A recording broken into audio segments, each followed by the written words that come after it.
What up, what up? It's the Chief Kaseek Ortiz. Tyrant333, back in the building with Figure It the Fuck Out. Yes, you already know what this is, and we're coming at you with another topic. We always got something good to talk about, something that makes the mind turn for artists usually. And this one is really gonna make you probably think about different things that apply to you as an artist, or maybe even listening to different music you heard from some of your favorite artists. And that is experimentation, or coming out of your comfort zone as an artist and experimenting with your music, doing different things outside of what you usually do. And for some, you see some artists out there who they seem to patent a flow or a certain style and they just ride that until the wheels fall off. Right. If it's not broke, don't fix it. I get it. I hear that, definitely. And then there's others who they might have not have found the success they wanted to find. They keep switching around styles, and then they finally find the one that hits or the people want to hear, and then they ride it out. Right. And then you see people who came in hot, and then it seems like maybe as an artist, they want to lyrically challenge themselves. Right, they venture off a little bit. And then they want to morph how they're doing things and change their flows up and start making different, going on different types of beats than they usually do. Maybe even hopping on features with an artist they typically wouldn't be on. Right. So what is your input on all that? And you can just pick one piece. I know that was a lot. But pick one piece and I guess stepping out of your comfort zone as an artist.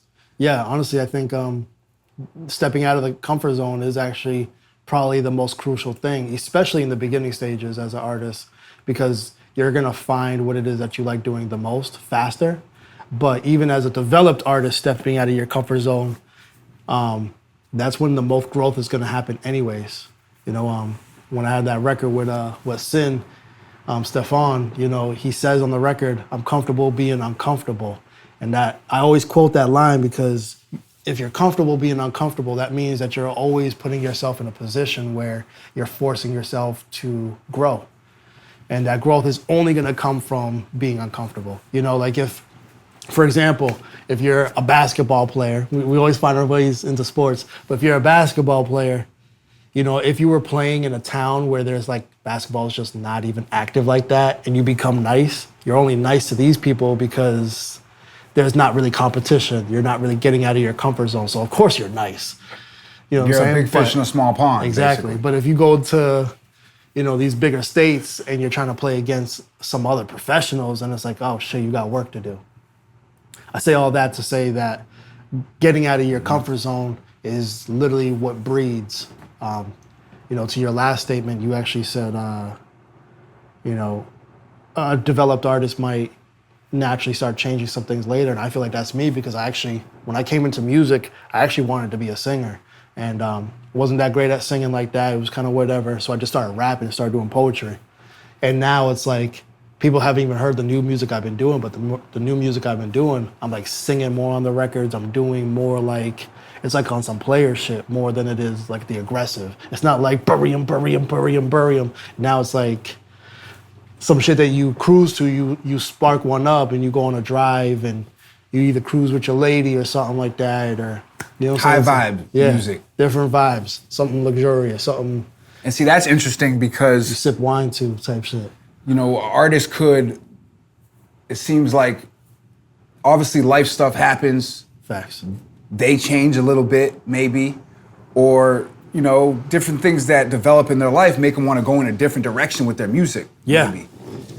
You're Yes. All right, I want more high vibration music, more music that makes people feel good, want to dance to, want to ride to, hit the barbecue to.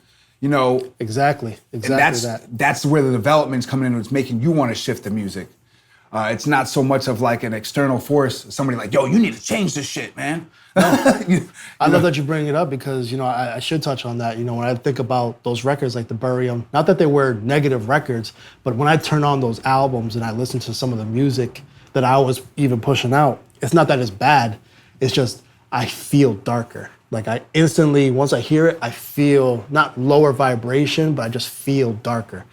A lot of it was anger that I was doing, but I was also fueling it. So it's good gym music. I want people to go out and go to the gym. If I was to go to the gym, I would definitely turn on my music. But if I'm not at the gym and I turn my music on, I'm feeling a little bit darker. I feel gritty and I'm about to go catch me a motherfucker real quick type shit. And it's like, that shit is cool, but it has its space, and I already made that music, I made the videos, like it lives.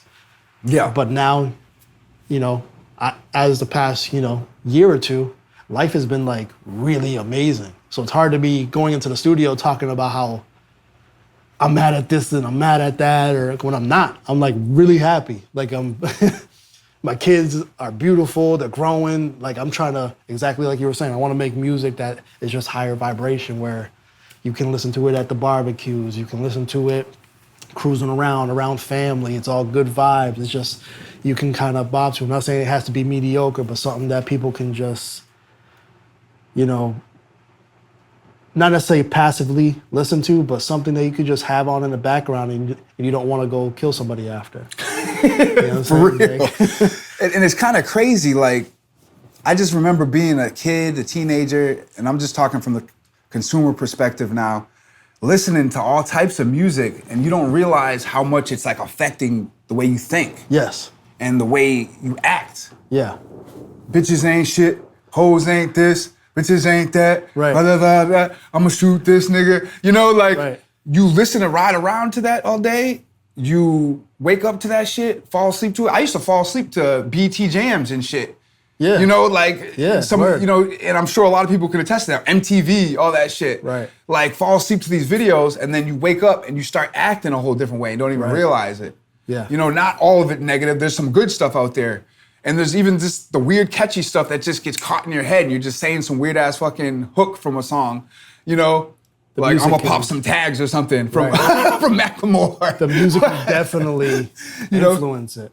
So the music influences the thought process is basically where I'm going with that. Right. These frequencies are, they do a lot to the brain. And when you're a kid, you don't realize that. You consume it, yeah. and don't realize that. Then you get older, a little bit of adult, you're making the stuff because you're expressing yourself over the records. Right. So I can see where you're coming from with like the dollars and checks and bury 'em. You were expressing yourself. Right. But then at some point you get locked into, you're controlling the vibe of what your life is. Right. You're setting yourself up for success when you wake up and you think positively.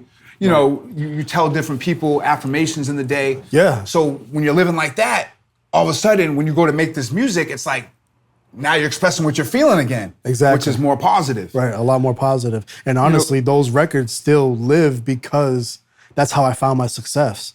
Dollars and checks and bury 'em, those were like mantras, those were chants, those was like still words of affirmation. They just sounded aggressive. I literally say, give me the power, give me, you know what I'm saying? Give me respect, give me a shower, dollars and checks. Like I'm literally manifesting, give me the power, you know what I'm saying?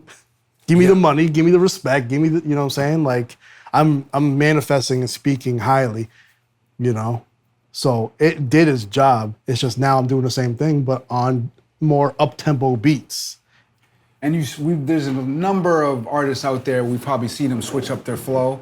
Yeah. And still see success. I remember even Hot Boy's Lil Wayne. Okay.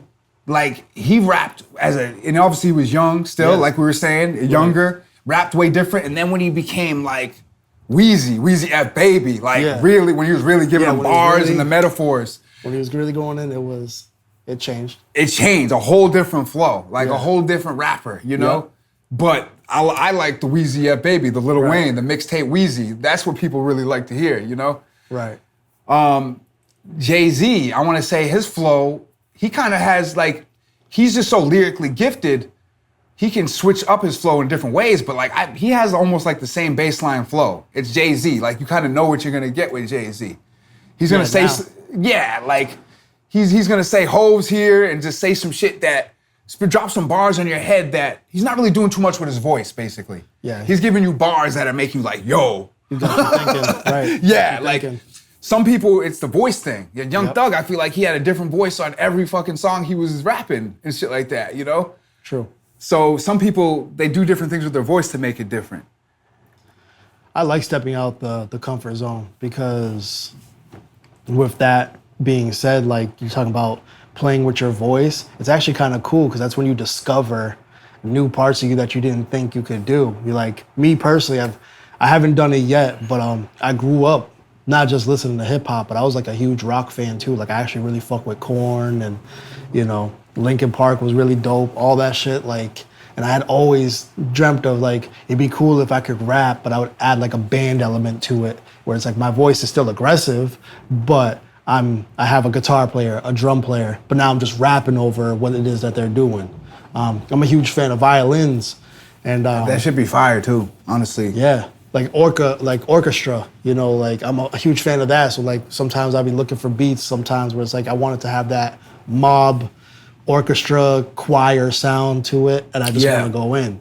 You know, instead of just sticking to one sound because it works or whatever. I like to play with it all, and as an artist or as a fan, they should respect that the artists are, you know. You don't pay the same artist to paint you a lake in the sun and just keep doing that. Like, But see, that's the crazy part right there. Like, you see some fans pissed when an artist switches their flow. Yes. Like, go back to your old albums. Like, go back to your old shit. I want to hear that old shit again. Like, go back to the way you used to rap. I've seen it with everybody. I probably even did it. You know what I'm saying? I've seen people talk about Tech 9 in that fashion. I think, honestly, if you play with that idea more in the beginning stages, like Russ came out the gate singing, rapping, pop. So like he had that versatility off from jump. Right off the jump, it was already versatile. So like when he does drop a pop song, they're not like pop song. They already know that he does pop, or he does rap, or he can do, you know, singing. All of it's just gonna go. Yeah. It's hard to be like let's just think of somebody else. Like, it's hard to be Bossman D-Lo right now and try to go singing, you know? All of a sudden, he stops the act and he does, I don't even know who I want to say. He drops the act and starts trying to do some Justin Bieber shit. Yeah, that's a prime example of, like, right now, he's got, like, that specific dude, Bossman, like, he seems to have the rap industry in a stranglehold. Right. So just ride that wave right now. Right. Get as much money as you can, much fame as you can, because still not everybody knows him. It's true. Like, he's big right now in rap. True. You've probably heard his song somewhere, but like, not instantly when you say Bossman D-Lo, everyone worldwide in rap, the rap community just knows who he is. Right. Like a Jay-Z or a 50 or something like that, you know? So like, ride that wave while you got it right now, while people are loving that flow, make your money. I would advise them as a manager, and then once you ride that for a little bit and then you just hear people to the point where like, yo, I just can't listen to any of this anymore, then try to experiment. Well, honestly, you're riding the wave because naturally if the money's coming in, you want to keep the money coming in so you can leverage and better that position. So you can finally be like, yo, I got enough money now, I'm gonna go do a rock album. Because I really wanted to do a rock album, or I really wanted to do a pop album. Like, there's no real formula. Like, it could take 3 albums before people get tired of this shit that they're hearing right now. Right. Or it could happen in, like, next song he drops. Like, yo, this is the same boss man. Like, come up with something different. Like, you know, he's gonna have to gauge it from his audience and stuff, you know? And Andre 3000, we all know as one of the most phenomenal rappers out there.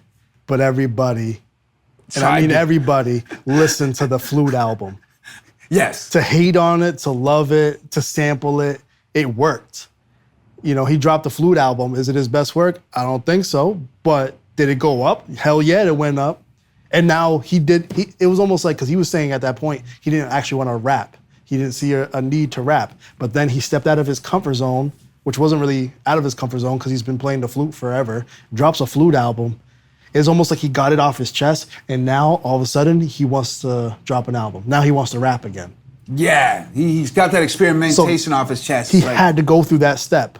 Whether y'all loved it, hated it, you have to respect it because he stepped out of his comfort zone, dropped a record that had nothing to do with hip hop, drops that and gets it off his chest, and now he's like, shit, I want to come back to rapping and I'm gonna do this. The artists have to be artists. Yeah. You know what I'm saying? Like, you didn't expect Picasso to constantly, you know, paint that one painting. You liked him because he was doing some wild shit all the time. Yeah. Or even Quavo. I think it's Quavo that just dropped a record with, wow. And I wasn't expecting him to do that. I know what you're talking about. Like, he had some type of record that was like, a rock record. Yeah, it's like a lot. Yeah, it was a rock record, basically. It was a lot different than the I actually grew up off of the makes. record. I grew up off that song. My mom loved that song. It's like, I'm drawing a blank right now. Lenny Kravitz. Okay. I want to get away. Yeah. That's his record. But Quavo remaking it and actually having him a part of it, it's actually kind of dope. I feel like didn't Quavo. really like the record too much. No? I think but like, Quavo's I respect Quavo for making that move. But like, this is why I'm gonna say it. Just fresh off of like, I feel like Chris Brown giving it to him in that whole rap battle. I want to hear you rap, bro. I want to hear some bangers. I don't want to hear you singing I Want to Get Away. Like, that's but that's the thing, though, is that he might not have the bars. Maybe that was a situation where it was like the Eminem and MGK. It was like Eminem dissed MGK, and then MGK started doing rock. Maybe he just kind of was like, all right, I'm just leave this rap shit alone. And I got love for MGK because I fuck with I think Quavo, honestly, like, from what it looks like, just, I don't know nothing, but like, from what it looks like, it just seemed like he just wanted to do it. Like, he was having fun with that record. He thought it would be like an out-of-the-box record that would go. And that's what artists want to do. We want to be artists. Yeah, like, he doesn't give a... Honestly, it seemed like he made that not even giving a fuck about the Chris Brown shit. Yeah. Like, I'm just going to make this as I want to make it. Right. Like, fuck what... I'm just saying, for me as a consumer, of seeing that all going down, like, yo, I want another Turn Your Click Up or some shit. Like, I want something that just, like, a club banger. Like... Okay. So when Drake decides to drop this album, like, real soon, does he have to mention Kendrick? No. See, that's just keeping it going. Like, at some point, you gotta let the shit go. Right. You gotta chalk it up. Because then you look like the desperate dude who can't let it go, like some of our, our nut huggers out here. Yeah. You know, like, let it go eventually. I like that. Like, holding this tighter than skinny jeans. Right. Like, let it go. You take the L, move on, Or make another hit, bro. Like, make another hit. He makes another diamond record or whatever. No one's gonna give a fuck about the beef with Drake. I mean, people will. People will. See, real fans. Real fans are going to. In the culture, we care about it. But the people that are average listening, that listen passively, they don't care about it. They just want to dance on the record and people are gonna continue to go at him about it because he's top dog right now. Yeah. And they know that's one of the only rocks they can throw at him. Right. Like, you got ate up by Kendrick, though. I still, like, have way more money than you, way more success than all these people saying this shit. Respectfully. Yeah. Drake makes elevator music. You can go to the island and listen to the music. Not saying you won't hear Kendrick, but he makes music that you can literally hear in just about every space. Yeah. So. And Drake, shout out to him. The culture loved to see it, I think. I love to see it. I love to see it and then it not being a situation where somebody actually dies. I didn't want none of that to happen, but it is cool to see it because honestly, for me, it was Biggie and Pac. Yeah. That shit hurt. Yeah. On both sides. Oh yeah, no one wants to see that shit go down. Like, let's just keep it how it was, man, and like how it is right now. Let's keep it on wax and let them keep beefing, like if they want to. But I think there's a lot of respect on both sides.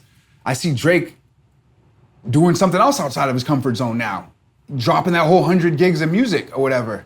I'm not even hip. I just seen something about it. I don't know what that is. He just dropped a... Yeah, he dropped a whole bunch of music, mad music on people's heads. 100 gigs, that sounds like thousands of records to me.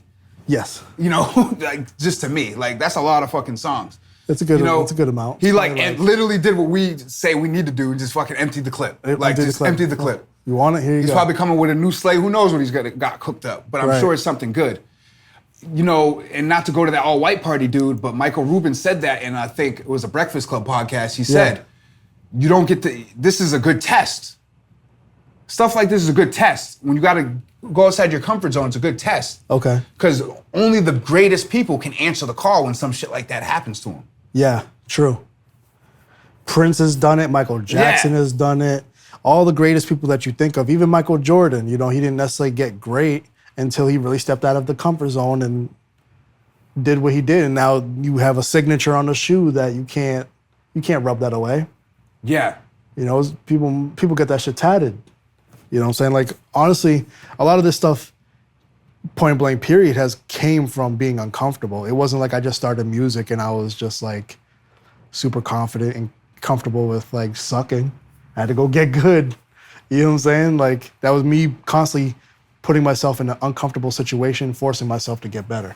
At some point, we get so nice that we think we're so nice, we don't have to step out of comfort no more. Yeah, and you just almost build up a wall. Like, I built this up, off doing this skill, being this good at this. now I'm gonna put a whole bunch of people around me who are not gonna ever test me, or I'm gonna make sure I'm in situations where I never get tested. They're always yes-manning me, and yeah, it's great, and it's like, no, actually, like, I could do a lot better. Like, oh, this person's gonna be here that wants to beef, like, let me not go there, and me and your brother do that shit to each other all the time. You know you could do better. That's why I say, I'll stop. You know you could do better, bro. Yeah. Stop bullshitting. Go ahead, do better. Go be great. And he'll do the same shit to me. Nah, bro, you could do better than that. Nah, it's great to see you guys bounce ideas off each other like that. I remember he even told you, like, yo, he was the one like, yo, you could really get on some like Kevin Gates melody shit. Yeah, because he caught me, because I've always played with the idea of R&B type or melodic type records, and I didn't know he was here, and he heard me singing, and in my brain, I'm like real uncomfortable. Like, I'm like, oh, I hope nobody hears me because my voice is cracking, I sound like shit. And then he was like, yo, that shit is fire. You gonna play with that? And I was like, I'm thinking about it. And he's like, you should play with it. And this is actually happening because all the records that we were making together already in the studio, he was already telling me to play with my voice more. So I started playing with my voice more. I was like, oh shit, this shit sounds kind of cool. Let's just do it like this. And then because I was playing with my voice on our records, I came to the studio and started making my own records, but now I'm actually singing on it. And he heard it and he was like, yeah, you should. That's a whole different vibe. And then I show it to Jack, and obviously Jack is like, bro, you need to do this and this and this. Like, fuck, like, no disrespect to your rap shit, but this shit is fire. And then I show you it, and then you're like, ooh, like, you start dropping these records. Yeah, it's a whole switch up. It's a whole different Kaseek Ortiz than people are ready for. So evolution. I also think they're ready for it now. I actually feel like people are going to respect it and love it. I don't feel like people are necessarily going to treat me like how you feel about Quavo. Like, what the fuck you doing? Go back to blah, blah, blah, blah. You know what I'm saying? It's like, yeah, it's crazy. You never know what the reaction will be. And people always think something is crazy. Like we talked about this yesterday. Yeah. When you're the first one to do it. Yes. And then they always think it's crazy until it works. They always think it's crazy when you're the first one doing it because they've never seen it done before. Until they see some success out of it, then that's when the copy and replicas paste. come out the cut. Yeah. So, very, very interested on getting outside your comfort zone, but that's where the real growth comes in at the end of the day. Testing yourself, testing your limits, your boundaries, how far you can go. That's all part of figuring it the fuck out. And we just gave you another banger. We'll talk to y'all soon. Yes, sir.